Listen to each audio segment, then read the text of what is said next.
Good day, everyone. We're here once again, and today we're going to be talking about savings and investment. What is savings? What is investment? How do you go about it? And today with me here, I have my MD, Judith Onishi, and we're just going to dive right into the conversation. So, what is investment? Well, investments, it begins with, first of all, savings.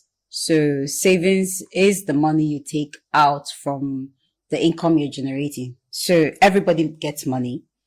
The question is, are you able to take anything out of that money you're getting to stack up for maybe you're saving towards something? Now, some people save to buy a car, some people save to buy a house, some people save to travel, and folks like us, we save to invest.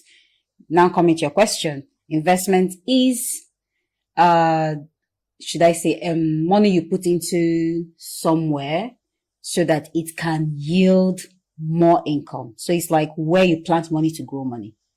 Let's put it that way. So that's like, you can't just jump right into investment. You have to save a specific amount of money and have a goal of what your targets and maybe what you want to use that money for. Yeah. When you've saved up to that point, then you can use the money either to invest or to travel or do whatever decision you have actually decided to make. But how would you say to someone who's on a 9 to 5 job of, let's say, 70K, you have a job of 70K or 80K or thereabout, and then you have like house rent, you have water bills, light bills, and all those bills piling up on your head? How would you say someone in that condition or someone in that situation, how are you going to apply savings or investments to them? Now, well, there's something I've heard people say before. You can save no matter how much you're earning. It's a question of your discipline. How much of comfort are you ready to take off from your lifestyle in order to achieve something, whatever it is you want to achieve? Now, I have a story of someone who, because of what they were trying to build or the dream they had to live in their shop. Now, this is a time where, with colleagues in the same industry or in the same business that they're doing, but they had their shops and they were also renting maybe a face me, I face you this time.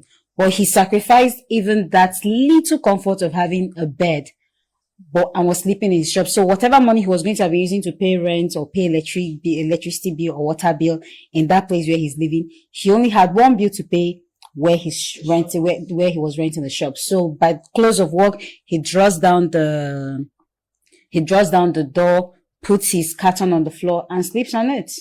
And then in the morning, probably right before, comes to clean up and continues his business as usual. He also had to sacrifice eating meat. So back then there was this thing they call, maybe when they go to order food, they say, give me without. So that was without meat. Right. So he had to sacrifice eating meat because he needed to save that money to get it. At this time, I believe it was a second shop he was saving for. So now before you can get that second shop, you need to take out income from what you're already generating. Now some comfort or something normal had to be sacrificed in order to save that money, get another shop and grow the business. Now today, he's probably one of the big ogas in Nigeria. But how many people are willing to make the sacrifices he made at that time to get to where he is today? You're the MD of a bank. How do you advise your customers to save? Okay. So because of the demographic that we serve, we have this product at the bank we call Target Savings. What it does that it encourages maybe the tomato seller, the vegetable seller. At the end of that day, if you've made, let's say, 5,000 naira in sales, even if it's 500 naira on a daily basis, take it out. Just let it go into the account. So we can automate it. Just if you give a standing instruction, we'll automate that process for you. Every day, 500 naira is leaving your account into an account you can't touch. Is going. It could be 300. See, it could be as small as 10 naira. People always think, before you can save, you need to have maybe 1,000, 5,000, 10,000 to call it a saving. No, we have different strengths. Let's say, for a child, would need his entire hand to cover one of my finger. But a grown person would use one full arm to cover my full arm. So at the end of the day, it's based on what's your strength, what's your capacity. So if it's 10 naira, if it's 20 naira, if it's 100 naira, if it's 300, 500, it goes out on a daily basis or on a weekly basis or even monthly based on your strength. Now that accumulates in an account you can't access. And people always, when they're saving based on your strength, some people, it might take them 10 years to save to achieve what they want to achieve. For some, a year, they've hit their target because incomes are different. So when you save up to 100,000, it could be 50, and can say, okay, this much, put it in a fixed deposit for me. When it's in a fixed deposit, it's probably for a period of 3 months, 6 months, or a year. I always advise my customers, if it's not the end of the world, add that interest and refix it. Because it's always good to have your money grow, make money, and let the money your money made make its own money. So besides target savings, there is fixed deposits, and there are other products within the system, but these are the safest one. These are the safest one where you know that your capital is safe and your interest comes as agreed upon. Because I have seen a lot of instances where I've had customers that I've tried to convince to do savings or save and then put your savings together and invest it in one of these products. So the target savings is a savings product.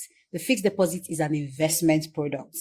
Now, it's the easiest one to do, is the most straightforward one. But I've had customers that have come with issues about, their fear for saving or even investing at all because they've had bad investments. I mean, imagine where you've saved so much money and you decide to invest it and you feel like you're doing that because you're doing the right thing. That's what we've been taught to do. And then you put it inside the investment. So imagine where you saved all this money and you decide to invest it so that money you saved can grow and make more money for you. And you wake up one morning and that app you've invested your money in has vanished from Play Store or iOS. So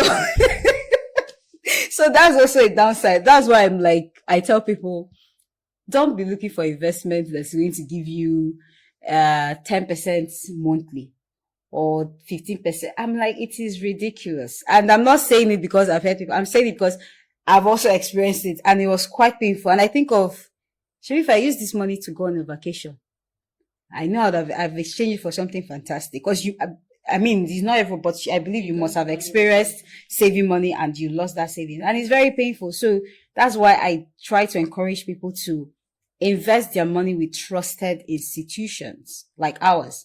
That's why I tell my customers when they try to take their savings from Peace Microfinance Bank to invest in another, institution, I'll call it an institution, because if you're not registered with Central Bank and the rest of them, I am very, very uncomfortable to tell you to take your money there.